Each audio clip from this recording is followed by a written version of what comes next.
बिस्मिल्लाहिर्रहमानिर्रहीम अस्सलाम वालेकुम नाज़रीन, उम्मीद करता हूँ आप तमाम लोग खैरियत से होंगे। इस ब्लॉग की मेरे नज़दीक सबसे पहली और अहम खबर यही होनी चाहिए कि केपीके के अंदर सेनेट के इंतखाब जो है वो इलेक्शन कमीशन ऑफ पाकिस्तान ने मुलतवी कर दिए हैं। क्यों कर दिए हैं उसकी थोड़ी सी वजूहात वजूहात और बैकग्राउंड और मेरी असेसमेंट क्या है मैं आपके सामने रख देता हूँ।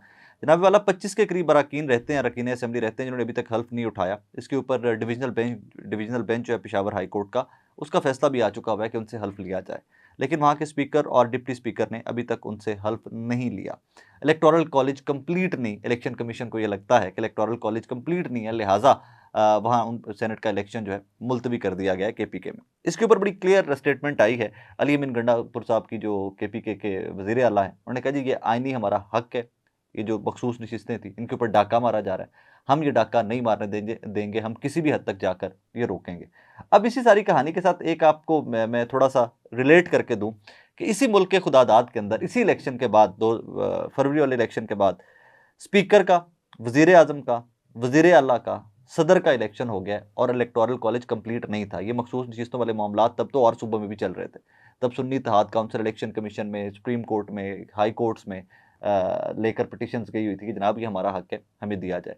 लेकिन तब इलेक्टोरल कॉलेज कंप्लीट ना होते हुए तमाम इलेक्शन हो गए, स्पीकर का, वजीर आजम का, वजीर अला का, सदर तक का इलेक्शन हो गया और तब इलेक्शन कमीशन को कोई उस टाइम के ऊपर एतराज़ नहीं था। जैसे ही केपीके की बारी आई है, इलेक्शन कमीशन जाग गया कि जनाब ये तो हमें एतराज़ है इस चीज़ के ऊपर कि इलेक्टोरल कॉलेज कंप्लीट नहीं है, तो यहाँ पर सेनेट का इलेक्शन कैसे हो सकता है। ये कहानी अभी तक की चल रही है, तो वहाँ पर आज इलेक्शन सेनेट का नहीं हो सका।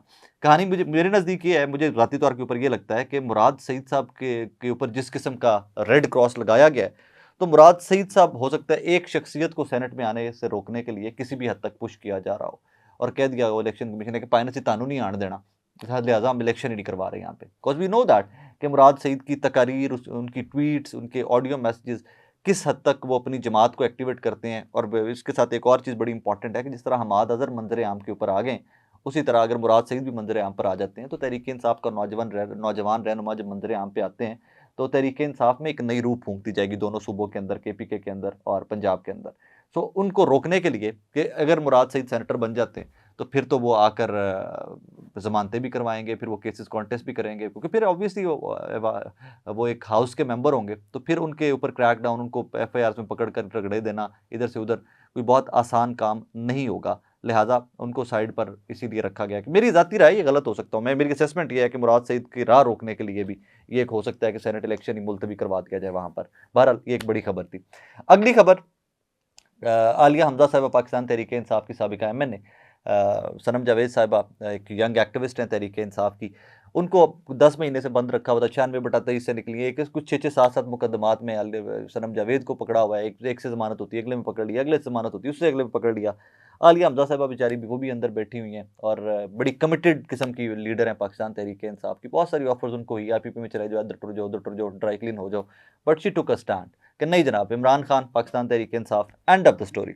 अब कल आपको पता है कि उनका राजदारी रिमांड दे दिया गया यहाँ से कि जनाब हमने इनको सरगोदा पेश करना है, सरगोदा की इंतसाद दहशतगर्दी की अदालत में पेश करना है एजाज भुट्टर साहब के पास।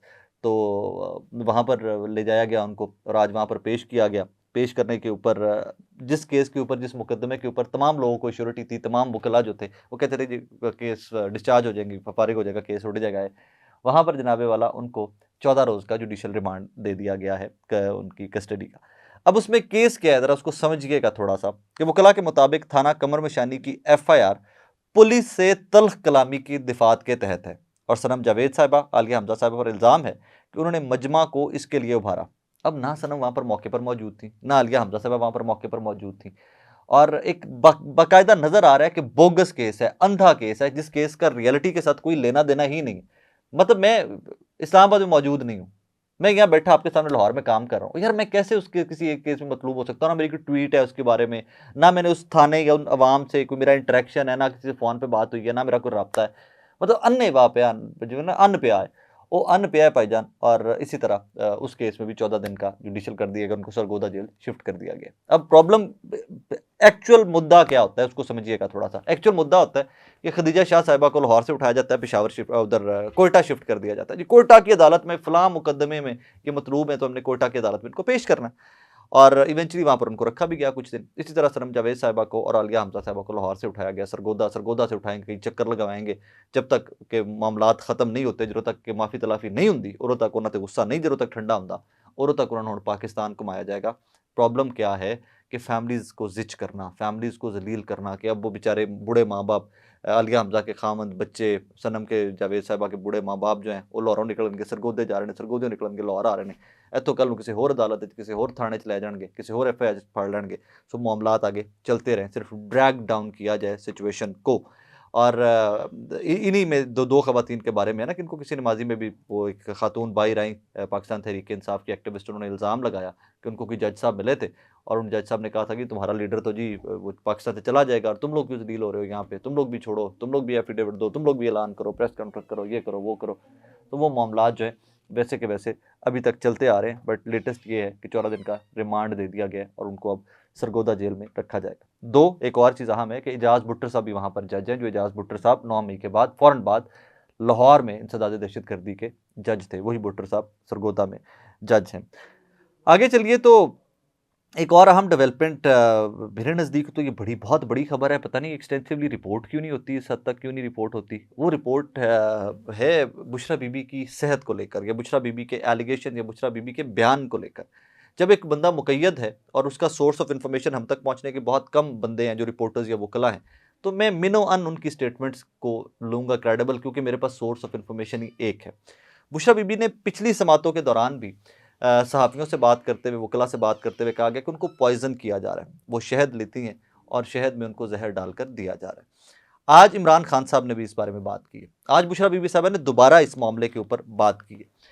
अडयाला जेल रावलपिंडी में इमरान खान का एहतसाब अदालत के जज नासिर जावेद राना से दौरान समात मकालमा। बुशरा बीबी को बनी गाला में जहर दिया गया है, जिल्द और ज़ुबान पर निशानात हैं। बुशरा बीबी का मुकम्मल मेडिकल चेकअप करवाने का हुक्म दिया जाए। शक है कि बुशरा बीबी को जहर देने की कोशिश की गई है। मुझे पता है इसके पीछे कौन है।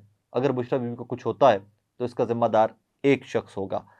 एजेंसी के लोग बनी गाला से अडयाला जेल तक सब चीज़ें कंट्रोल करके बैठे हैं। बुशरा बीबी का तिब्बी मुआयना शौकत खानम के डॉक्टर से करवाने का हुक्म दिया जाए। मुआयना एक जूनियर डॉक्टर से करवाया गया है जिस पर हमें एतबार नहीं। और आगे से जज साहब ने अदालत ने कहा है कि आप बुशरा बीबी के तिब्बी मुआयने से मुतालिक तफसीली दरख्वास्त दे दें और हम उसके बाद देखते हैं इसके आगे क्या होता है। इसके बाद बुशरा बीबी से बात हुई है सहाफ़ियों की। उन्होंने भी कि मुझे ये बताया गया कि बुशरा बीबी ने एक स्पेसिफिक व्लॉगर हैं, हमारे बड़े सीनियर सहाफ़ी हैं समी इब्राहिम साहब, वो भी अदालत में मौजूद होते हैं।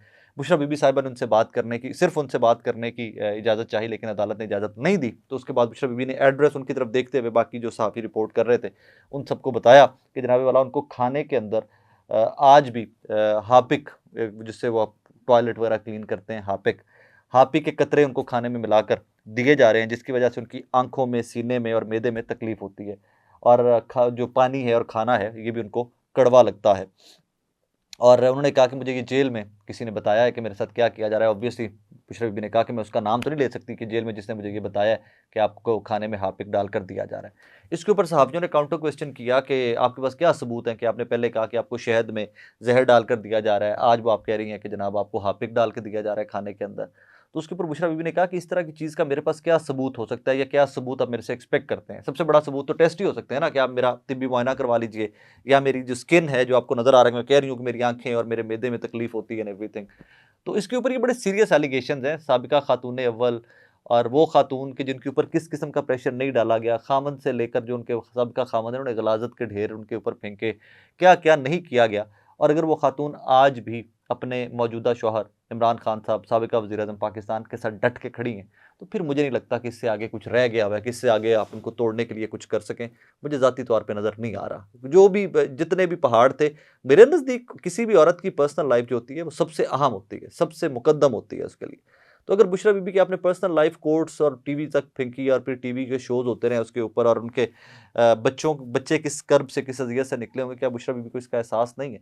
शायद ख़ावर साहब को तो ना हो, मर्द हैं, शायद उनको इस चीज़ का एहसास नहीं होगा, लेकिन एक माँ को एहसास होता है। और अगर इस माँ को वो एहसास होते हुए वो तमाम तर सख्तियाँ, तमाम तर I am sorry to say that, कि वो जो ज़िल्लत उनके ऊपर उंडेली गई, वो बर्दाश्त कर गई हैं और इमरान खान साहब के साथ खड़ी हुई हैं, तो फिर उसके बाद मुझे नहीं समझ आती कि अब वो आपके हापिक से या आपके जहर से या आपके शहद में डालने से कुछ उनका बिगड़ेगा। बाकी फिर इज़्ज़तों का मुहाफ़िज़ और जान का मुहाफ़िज़ तो अल्लाह की ज़ात है।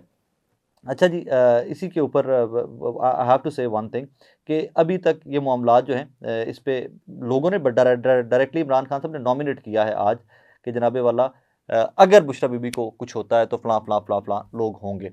इसमें ज़ुबैर अली खान की खबर वो पुरानी आपको याद है कि जब उन्होंने 3 लोगों का नाम लिया था बुशरा बीबी ने कि जी फ़लाँ फ़लाँ फ़लाँ रिस्पॉन्सिबल होंगे अगर इमरान खान साहब को कुछ होता है, तो उसके बाद फिर उस खबर को गोल-मोल कर दिया गया।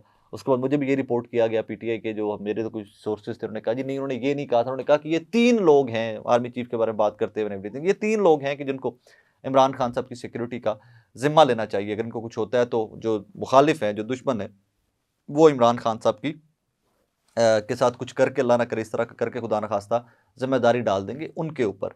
तो उसके ऊपर भी फिर दोबारा आज बात हुई है, तो ज़ुबैर कहते हैं कि जनाब वहाँ पर जो मामलात हैं, बुशरा बीबी ने शिकवा किया है सहाफ़ियों से कि मेरी गुफ्तगू वैसे रिपोर्ट नहीं की गई जैसे मैंने कहा था।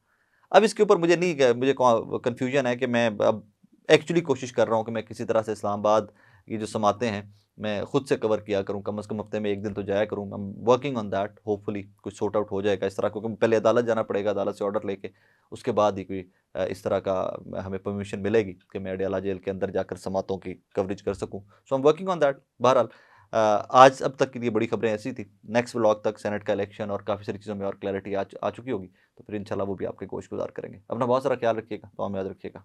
अल्लाह हाफ़िज़।